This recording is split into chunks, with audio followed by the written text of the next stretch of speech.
Korea के चिरमिरी में कबाड़ी गोदाम में आगी लगेले 50,000 के कबाड़ जर के राख हो गए। स्थानीय युवा मन खतरा के बीच आगी बुझाए के प्रयास करें, लेकिन पुलिस के सक्रियता ले 3 टैंकर और 1 फायर ब्रिगेड की सहायता ले आगी में काबू पाए गए। अब कोनो अनहोनी की घटना नहीं घटी। बता दें कि कबाड़ गोदाम SCCL कॉलोनी के बीच बनाए गए रही से, जहां कबाड़ी मन कतीले कॉलोनी ले निकले वाला प्लास्टिक और कागज पुट्ठा के संग्रहण करे जात रही है।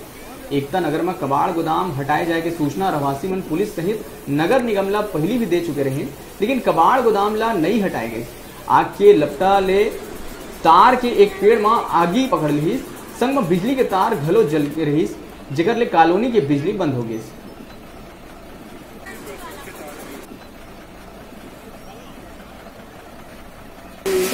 इसका कारण मुझे नहीं मालूम है। मुझे 3 बजे फोन आया कि आग लगा हुआ है, लेकिन ये आग लगी नहीं, इसको लगाया गया।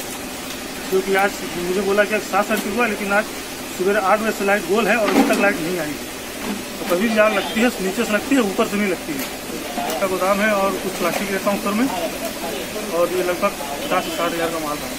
कितने का नुकसान हुआ? नुकसान पूरे का हो गया। हमको जैसे सूचना मिला कि एकता नगर हनुमान मंदिर के पीछे कबाड़ गोदाम है, उसमें आग लगा हुआ है। हमने तत्काल फायर ब्रिगेड और अपने 3 टैंकर लेके यहाँ आग पर काबू पाया। सूचना प्राप्त हुई थी कि एक निवास में आग लग गया है। इसके संदर्भ में तत्काल पुलिस पार्टी के द्वारा मौके पर जाके फायर ब्रिगेड की व्यवस्था करके आग पर काबू पाया गया है।